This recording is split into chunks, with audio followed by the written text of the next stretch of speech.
pessoal, eu sou Marina Amorim, sou Head Comercial e de Marketing da B2HR e hoje nós vamos começar a segunda temporada do De RH para RH. Eu estou aqui com Ana Paula. Ana, se apresenta, por favor, aqui para a nossa audiência. Olá, pessoal. Obrigada, Marina.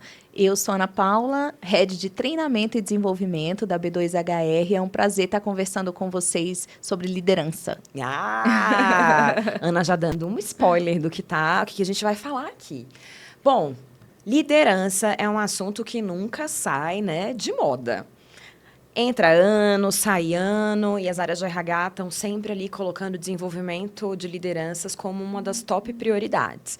Nós fizemos uma pesquisa na nossa comunidade B2HR, onde tem mais de 300 profissionais. Pedimos para que eles trouxessem para a gente quais eram os principais desafios para 2025. E liderança, para nossa surpresa ou não, apareceu lá como uma top prioridade. Diversos estudos também trazem esse tema de liderança. Então, nada melhor do que a Ana Paula, que toca nossos programas de desenvolvimento de liderança, é pedagoga. Fala mais um pouquinho aí, antes da gente entrar, Ana. Pois é, eu vou começar a falar de mim, eu me empolgo, eu tenho que ter cuidado. Mas eu sou pedagoga de formação, né? E ao longo da minha trajetória profissional, eu acabei assumindo cargos de liderança, né? Então, eu fui sendo empurrada durante a trajetória para diversas áreas. Por isso que hoje ela me interessa tanto, porque eu entendo por dentro, realmente, além de entender com um olhar de gestão de pessoas, um olhar técnico de recursos humanos, eu vivi muitas fases de liderança, né? Então, claro, todo mundo acontece isso no pipeline, né? Então, desde aquela fase onde a gente está começando, imaturo, sem entender, sem muita segurança, sem saber como falar, como pedir, como se comunicar. Acaba que a gente tem ali alguns retornos que não são do jeito que a gente esperava. A gente imaginava que você ia passar uma demanda, você ia ter um tipo de retorno, e aí a pessoa tem um outro retorno, enfim. Então, eu tive oportunidade de passar pela área financeira, eu passei gerenciando vários projetos na área de educação, então projetos pedagógicos em nível nacional, de desenvolvimento profissional principalmente. Daí despertou em mim a educação corporativa, né? Então, me especializei em educação corporativa e à distância e caí para dentro das organizações. Então, eu fico permeando o RH e a liderança, né? Em cargos em outras áreas, como, por exemplo, marketing, até área comercial também. Já tive oportunidade de estar liderando. Então, eu conheço por dentro, assim, as dores e as alegrias da liderança. E, Ana, você passou também por empresas de diversos segmentos, portes. Por que é importante a gente trazer, né, essas diferenças das organizações? Porque cada organização tem uma maturidade. Sim. E a gente, enquanto consultoria, vive muito isso, né? Uhum. Desde multinacionais até a empresa familiar que está crescendo. Verdade. Então, conta um pouquinho aí das empresas que você já passou, os segmentos. Eu trabalhei em empresas pequenas mesmo, pequenas ao ponto de ser o que a gente chamaria de dono da empresa, eu e a menina do administrativo. Então, a gente participava de procedimentos licitatórios, e aí fazia-se, então, ganhava-se os certames, aí é que nós íamos montar a equipe do projeto na localidade onde o projeto ia acontecer. Então, olha o desafio. Eu, no caso, era a coordenadora geral dos projetos e era a pessoa responsável por fazer, principalmente, a parte pedagógica, instrucional, que ia acontecer, que geralmente eram cursos de formação, né? Então, eu trabalhei em empresas muito pequenas e antes de estar aqui 100% com a B2, porque eu sempre acompanhei a B2 pelo lado de cá, antes de estar 100% com a B2, eu passei por uma autogestão em saúde, Legal. Que é a segunda maior autogestão do país, tanto em termos de estrutura de equipe, né, como porte também, considerando faturamento e tudo. Mas sabe o que é mais interessante? Me conta. Os desafios são muito parecidos. O que muda é a proporção. Né? Então, em todas elas, a gente vê pessoas que são técnicas sendo promovidas a cargos gerenciais e de liderança. E, por conta disso, sem o devido preparo, a pessoa começa a cometer alguns erros muito crentes de que estão acertando, né? Então, o papel do RH nesse sentido é muitíssimo importante. E aí a gente tem um benefício nas empresas de maior porte, porque a gente normalmente tem uma estrutura de RH um pouco mais robusta. Então, como eu te disse, na primeira empresa que eu participei, era eu que RH, não existia RH, né? Era a pessoa do administrativo que fazia os pagamentos e acompanhava. Então, de alguma forma, a gente tinha que contratar coordenadores locais que a gente contratava pela técnica. Né? E aí, como é que eram as competências comportamentais? Exatamente. Né? Aí, no decorrer do projeto, iam acontecendo gargalos que a gente ia descobrindo que, na verdade, não era um gargalo técnico. Era a pessoa que estava faltando, que não estava 100% engajada, que não tinha compreendido muito bem o objetivo, que não sabia o real papel dela e como isso desencadeava no resultado final. Porque tudo isso que eu estou falando é papel... Tem gente que pensa que é do RH. Mas o papel principal de dar todo o direcionamento e orientação é do líder. Né? Então, essa é uma das grandes questões que a gente precisa tratar em liderança. E a gente chama aqui na B2 de papel do líder. Às vezes a gente até discute, né, Marina? Será que esse nome é o melhor nome? Mas no final a gente sempre acaba nele. Por quê? Porque é realmente isso. Líder, quem é você? Qual o seu papel? O que é esperado de você? Então, a gente tem a literatura que traz para a gente o que é básico sobre liderança e a gente tem também o olhar da organização. O que essa organização precisa e espera das suas lideranças, né? Então, o fato de ter passado por esses segmentos de empresas muito pequenas que batalhavam muito no mercado para sobreviver, para ter os seus contratos, seu faturamento. Não que a empresa de grande porte não tenha isso, mas os desafios são diferentes e a proporção também. E o auxílio que se tem, por exemplo, da parte do RH. Legal, Ana. Então, essa foi a sua trajetória e você está aqui há quase 2 anos Isso. na B2, atendendo também clientes voltados para inovação, clientes mais tradicionais, imobiliárias. Os desafios permanecem muito parecidos, né? Muito parecidos. E quais são esses principais desafios que você tem encontrado aqui, Ana? Quando a gente transborda o desafio para a solução dele, me faz remeter, e aí parece clichê. A gente fala, toda empresa tem problema de comunicação, né? Mas a primeira coisa que a gente escuta dos RHs, por exemplo, e quando a gente vai fazer kick-off com as diretorias, é os líderes assumirem o seu papel, especialmente no que diz respeito à responsabilidade pela entrega das equipes, né? Então, mas tem muito a ver com comunicação. Por quê? Eles sabem o que eles precisam entregar, mas eles não conseguem transmitir muito claramente essa mensagem para a equipe. Certo. E também não assume o seu papel de desenvolvimento. E aí a gente vai falar de feedback, né? O que eu quero dizer com isso? Às vezes eu prefiro ir lá e fazer do que ter um tempo contigo para te mostrar, te direcionar, te dar um feedback direcionador, um feedback esclarecedor, ter uma conversa contigo.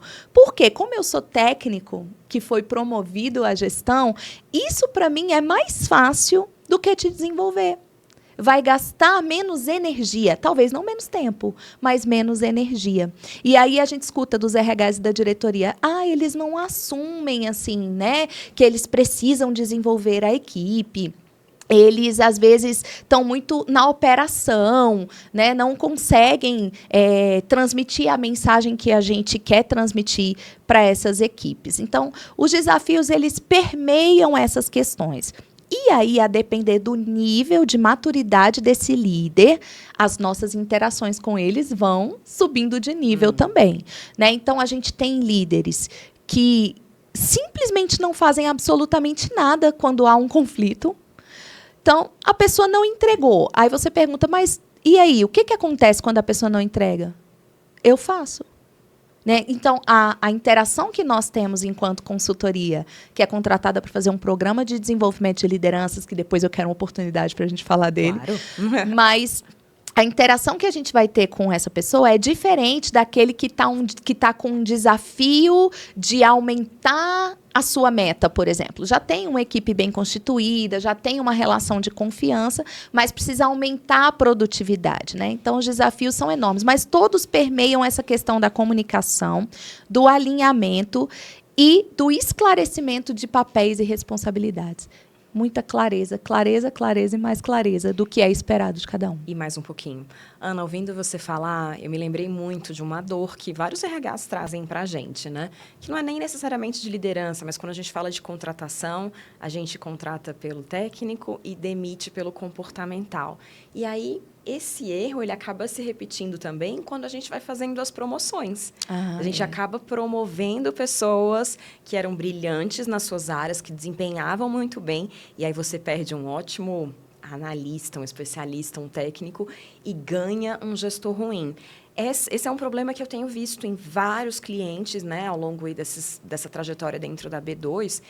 E as empresas, a gente também vê muito um lado humano, né? De, poxa, eu apostei, essa pessoa está aqui comigo, não quero perder essa pessoa.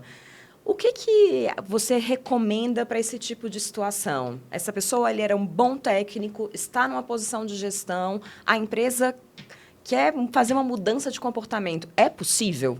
Ah, com certeza é possível.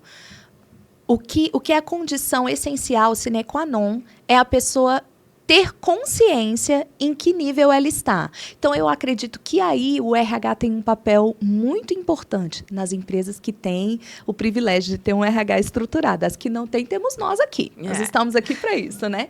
Mas é uma conversa muito franca com essa pessoa. E se dizer para ela que ela está sendo promovida por esse aspecto, mas que ela vai precisar enfrentar desafios que talvez ela nem imagine. Né? E olha só o tanto que é interessante como é um desenrolar, que quem deveria estar fazendo isso era o líder dessa pessoa antes dela ser promovida. Então, geralmente, quando você dá um feedback para alguém, no final do ano, ou ali um one-on-one que você está preparando para o próximo ano, ou uma devolutiva de avaliação de desempenho, você pergunta o que a pessoa quer em termos de carreira. E a grande parte quer ser líder. Eu olho e falo, oh, meu Deus, abençoa. Você não sabe o que está pedindo, né, às vezes. Do que é a liderança. Não que seja ruim, gente, ou maçante, mas tem perspectiva para tudo, né? E aí, você ouvindo isso da pessoa, você tem condição de dizer para ela em que nível que ela está e aonde ela precisa chegar. Então, olha só como até para isso a liderança anterior faria muito sentido se ela exercesse o seu papel de liderança. Em não havendo, é preciso orientar aquele líder que está pensando em promover essa pessoa a ter essa conversa e entender se essa pessoa está disposta a encarar esses desafios. Por quê? Ela precisa gostar de gente. Né? Precisa pelo menos abrir a cabeça para tentar gostar. Porque eu já escutei de muitos líderes nas nossas experiências que preferia estar atrás do computador. Então, vai ser muito difícil você conseguir promover o que o papel da liderança precisa promover nas suas equipes, essa humanização do trabalho, esse equilíbrio entre vida pessoal e vida profissional, sem gostar de gente. Porque gente é complicada mesmo. Né? Todos então, e a cada dia nós estamos em um nível. Em cada dia nós temos uma experiência nova e descobrimos que não sabemos alguma coisa. Né? E precisa de alguém para estar nos ajudando nessa caminhada aí, para a gente conseguir se desenvolver melhor.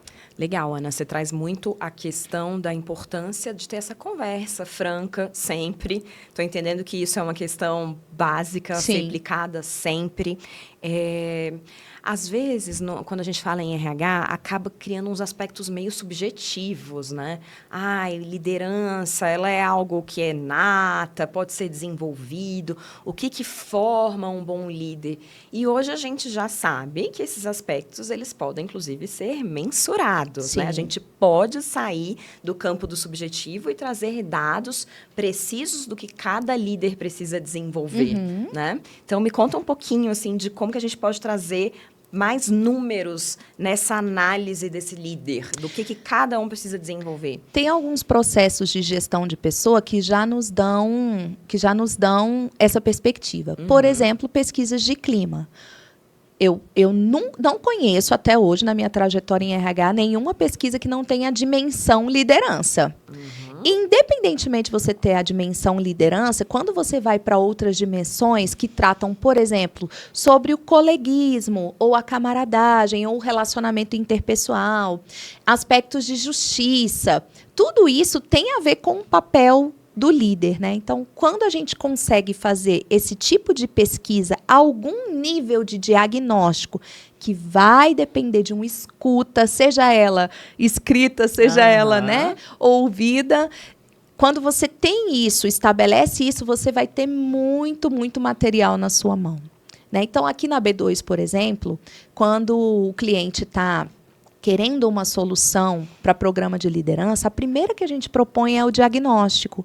Porque, às vezes, a gente confunde necessidade com estratégia. O que eu quero te dizer? Eles chegam para a gente e falam assim, a gente precisa de um curso de alta performance, porque o pessoal não está tendo resultado. E aí eles chamam de alta performance somente o topo da pirâmide da alta performance. E quando você vai diagnosticar, você vê que o problema está na raiz, que é na confiança, por exemplo. E que antes da gente partir para OKRs, resultados gerais, a gente precisa trabalhar alguns aspectos elementares do trabalho em equipe para a gente conseguir alcançar esse resultado. Então, esse diagnóstico com dados, ouvindo as pessoas, para que a gente possa analisar e oferecer a melhor estratégia, é o que a gente usa na B2 e o que a gente sugere que os RHs utilizem também. Não basta fazer um levantamento de necessidade de capacitação perguntando, Marina, o que você quer de treinamento para o ano que vem? Que a Marina vai falar, eu acho que eu preciso de Excel, né? Excel sempre aparece, gente. Excel, vocês estão rindo porque eu sei que vocês estão se identificando. Excel, às vezes aparece redação. Olha que incrível. Vem assim, redação. Aí você vai aprofundar, sim, mas redação, né, para a pessoa que já tem nível superior, você fica pensando, onde ele quer chegar? Ele, na verdade, não quer um curso de redação. O que ele quer? Resolver um problema de comunicação entre a empresa e o cliente que se faz por meio de um processo escrito. Que, na verdade, o cliente está ficando insatisfeito, mas é porque eu não sei fazer uma abordagem correta. Não é que eu estou escrevendo errado. Então, olha só como o RH tem um papel importante de diagnosticar o que realmente é uma necessidade, para depois entregar a estratégia que ele precisa. Por isso que a gente sempre sugere que a nossa primeira etapa do programa de desenvolvimento de liderança seja o diagnóstico. Perfeito, Ana. E a gente está falando de um RH de fato conectado com o negócio, estratégico, trazendo dados, saindo do achismo. É óbvio que a percepção do RH, ela também faz parte desse diagnóstico. É importante também ouvir o próprio público que vai ser desenvolvido. Se eles são o público-alvo, também é importante ter a autopercepção deles, né? O que eles mandam bem e precisam continuar mandando bem, e o que eles sentem que eles podem desenvolver. Isso. A percepção da equipe. Então, tanto ferramentas de avaliação de desempenho, clima, tudo isso pode subsidiar esse diagnóstico. Eu quero trazer também mais uma ferramenta super importante que a gente tem, que é o mapeamento do perfil de liderança. Então, esse aqui é raio-x da liderança. Então, a gente tem uma possibilidade de aplicar testes comportamentais validados, fazer entrevistas com competências que são essenciais para aquela empresa, para fazer o mapeamento de cada um dos seus líderes. Isso. E aí, a partir daí, você saber exatamente o que cada um precisa desenvolver. E poder fazer um programa de desenvolvimento, às vezes, para as competências que são essenciais, que é uma lacuna em todos, mas para o líder X, eu preciso de algo mais voltado para a inovação. Para o líder Y, eu preciso de algo mais voltado para a gestão de conflitos. E aí você consegue, de fato, ter mudanças de comportamento relevantes dentro das empresas. Exatamente. E sabe o que é mais legal? Na constituição desse produto, né, que é um produto da B2, a gente discutiu muito ele como insumo para treinamento e desenvolvimento. Né? Então, o nosso diagnóstico PDL foi adaptado e inserido nesse produto. Né? Então, aqueles que têm interesse em conhecer, já vai ter também o diagnóstico de necessidade de capacitação, ouvindo não só a autopercepção do líder, como a percepção dos liderados também. É perfeito. Incrível, é perfeito. E aí você vai ter ali o hemograma completo, né? O Exatamente. check-up daquela liderança para saber o que precisa ser feito. Porque não adianta fazer uma pesquisa, até nisso a gente precisa ser estratégico. A gente precisa alcançar o resultado, porque a pesquisa ela tem que ser muito assertiva no sentido de comunicar o que a gente quer receber de informação. Às vezes a gente faz algumas pesquisas prévias, muito simples, para entender a persona do aprendiz e tal, e às vezes a gente manda alguma coisa para o líder, e aí a gente pergunta assim, o que você gostaria de desenvolver em gestão do tempo? Aí ele responde, a gestão do tempo. Né? Então, a gente precisa fazer perguntas assertivas para a gente conseguir entender o raio-x e fazer uma proposta que atenda a essa necessidade. Perfeito. E aí, para a gente caminhar para o final aqui desse início de bate-papo sobre liderança, esse episódio, a gente está falando de adultos, né, Ana? E a gente ainda vê um modelo meio sala de aula. Vários clientes, quando eu converso assim, ai, gente, mas eu não quero aquele povo 4 horas falando. Já dá um certo arrepio, né? Então, aí a gente tem que tratar com... A gente tem que falar de andragogia, né? Olhar para esse adulto, o desenvolvimento desse adulto. Compartilhe um pouquinho das estratégias que você tem aplicado nos programas de desenvolvimento de liderança para dar umas dicas aí para o nosso público. Um dos pilares fundamentais da andragogia é fazer sentido. Porque o adulto ele só vai se conectar naquilo que faz sentido. Aí lá vai eu querer formar líder aqui de novo. Eu estou me lembrando, né? Comece com o porquê e com o para quê. Né? Então, por que a gente vai fazer isso e para quê? Então, a gente pensa sempre nisso antes de propor qualquer tipo de atividade. Porque a gente fala a palavra dinâmica, hoje a gente vai fazer um treinamento bem dinâmico. Aí o pessoal já, ai meu Deus, dinâmica de RH, aqueles lá negócios. Vem abraçar a árvore.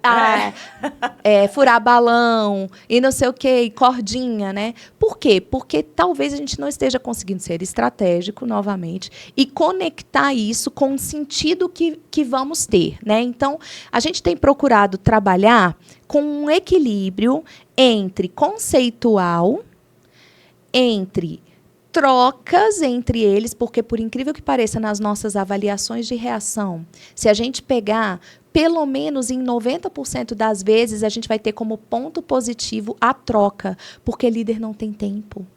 Eles não têm tempo de conversar entre si. E eles não imaginam o quanto um pode ensinar para o outro, o quanto um tem feito uma boa prática que, poxa, eu estou passando por isso, mas a gente não tem tempo de trocar. Então, o treinamento, ele proporciona isso, só que de uma forma controlada, estruturada, né? Organizada, para que isso vire um plano de aplicabilidade em sequência. Então, a gente trabalha com os conceitos, sem ser totalmente teóricos. A gente extrai os conceitos deles, porque adultos já sabem muito, já leu muito, tem muita informação. Só precisa concatenar essas ideias. Fora né? a vivência que ele tem no dia a dia. Ele já ocupa um papel de liderança muitas vezes. E já foi liderado também, ou é ainda, né? Então, você tem experiência e bagagem, não é nada novo. E a gente trabalha, então, com essas trocas e coloca as pessoas em ação, que é o que a gente chama de metodologias ativas. Então, elas entram em ação ou fazendo uma vivência distanciada da prática, que depois elas conectam super com o dia a dia, ou realmente alguma ação que leve ao treinamento do método. Né? Então, acabei de te passar uma ferramenta, vamos treinar essa ferramenta agora. Aí a gente treina e a gente tem a condição de fazer a correção, porque não adianta a gente achar que a gente vai passar uma informação para você. Eu vou te dar uma ferramenta. Não é porque você teve num treinamento de 2 horas, recebeu uma ferramenta, ali você pôde treinar, que você vai chegar lá e tudo que você fizer vai estar correto. Então, além da gente colocar as pessoas em ação, a gente propõe para os nossos programas o acompanhamento. Porque aí eu vou dizer, deixa eu ver, Marina, como é que foi? A Ana, não deu certo, não. Ana, menina do céu, né, deu o maior problema. E aí eu digo, como foi que você fez? Então, a gente faz um processo de mentoria, seja ela individual ou coletiva. Então, a gente propõe um programa que é espaçado e intercalado para você receber a informação, transformar isso em conhecimento prático, aplicar e eu poder te ajudar a fazer as correções. Eu e a nossa equipe, né? As correções necessárias para você colocar isso em prática. Então, assim, é muito voltado para a prática. Quando eu estou falando prática, não é prática ali na hora, não. É o que você vai usar, de fato, na hora que você sair daquele treinamento. Ana, agradeço as dicas. Acho que pode gerar vários insights para o nosso time. Que bom. Nós temos várias opções de desenvolvimento. Fala rapidamente como é que funciona nosso PDL, para quem tiver interesse, né? Saber como é que é a estrutura principal aqui. Bom, o mapa do programa eu já dei todo o spoiler aqui, né? Fala só como é que são as etapas Falo aqui agora sim. para eles entenderem. A primeira etapa que nós propomos, porque o PDL é importante saber, ele é totalmente flexível. Tem empresa em que isso vai se aplicar, tem empresa que precisa que seja algo mais rápido, né? Então, nós vamos ouvir a necessidade, como eu falei, do levantamento de necessidade e vamos apresentar uma solução. Mas o mapa completo, ele é... A primeira etapa a gente faz o diagnóstico. Né? Fazemos o diagnóstico ouvindo líderes e liderados para a gente ter um panorama. Lembrando, não é avaliação de desempenho, nem pesquisa de clima. É um diagnóstico de necessidade de capacitação. Né? Então, as perguntas são bem estruturadas para que a gente tenha esse raio-x. Apresentamos esse raio-x para o RH e as equipes que ele achar conveniente, e dali nós extraímos juntos quais seriam os temas possíveis de trabalhar. O que a gente tem que é padrão de liderança? Que não vai mudar nunca. Não mudou, né? Há 20 anos. Há 20 anos, né? Provavelmente vai mudar a abordagem, mas não muda o tema. Papel do líder, comunicação assertiva, feedback, a gente tem gestão do tempo e produtividade, nós temos a aprendizagem emocional, que é raiz para tudo isso. E, às vezes, a gente escuta de algumas empresas, não, isso aprende no YouTube. Chega, dói o coração, assim. Porque não entende o quanto isso vai permear o quê? A comunicação assertiva, a alta performance. Então, equipes de alta performance também é um tema que nós trabalhamos. Lancet, que é para uma mudança de modelo mental. Nós temos também essa possibilidade. Deixa eu ver se eu estou esquecendo de alguma coisa. Você lembra de mais algum que eu não citei? Agora, basicamente são esses, né? Gestão de conflitos, foco em resultado, que a gente nunca quer trabalhar ele sozinho. A gente sempre vamos trabalhar alta performance. Mas e vamos... olha que interessante, né? A maioria dos nossos clientes a gente trabalha junto. Então a gente já vê as empresas nesse movimento. Exatamente. Né? Então elas conseguem compreender e confiam em nós, né? Nas nossas propostas, o que é mais incrível. E aí, Marina, nós temos outros que a gente customiza, que a gente adapta também para o cliente, porque às vezes a gente vai chegar, a gente precisa de um curso de negociação. Talvez ele não esteja aqui no nosso portfólio, mas a gente, né, consegue desenvolver esse curso para eles. Então, através do diagnóstico, a gente apresenta as possibilidades e eles escolhem. A gente orienta que tem um combo básico ali, que são de pelo menos 3, no mínimo, né? 3 encontros, skills, né? 3 soft skills.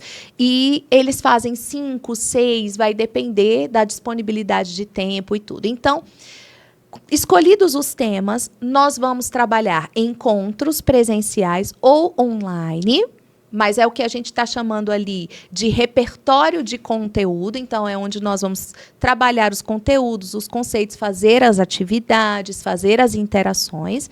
Então, pode ser presencial ou online. E, intercalado com o próximo conteúdo, a gente tem a mentoria para retomar isso. Então, a gente vai intercalando, pode ser individual ou coletiva, vai depender da necessidade de cada cliente. E, por fim, a gente mensura novamente. Então, o que acontece? A gente aplica novamente a pesquisa e vamos comparar como estávamos antes e como estamos agora. Né? Então, entregamos esse raio-x também para a diretoria, para quem o RH convidar para participar desse momento. Então, o nosso PDL ele é formatado dessa forma, mas nada impede que a gente tenha soluções alternativas, como EAD. A gente já fez para cliente vídeos de sustentação, de aprendizagem. Então, a gente vem para cá, a gente grava material complementar, a gente produz artigos, né? Então, é multifacetado. Né? Nós temos também o nosso curso Líder Exponencial Online. Para quem tem menos tempo e tem disciplina, a gente oferece o online e aí nós vamos lá só para praticar. Né? Então, o formato ele é múltiplo, mas o mapa é esse que eu falei. Ana, obrigada. Então, você que está aí do outro lado, se interessou por desenvolvimento de liderança ou a parte prévia de mapear o perfil dessa liderança para saber o que precisa ser desenvolvido, pode entrar em contato aqui com a gente na B2. Nós vamos ter aí um maior prazer de conversar e entender a realidade da sua empresa. E o próximo episódio eu vou dar um spoiler aqui. A gente vai contar alguns casos interessantes, coisas que a gente vê e não acredita. As pérolas. As pérolas. Empresariais. Exatamente. Então, espero vocês no nosso próximo episódio. Até lá.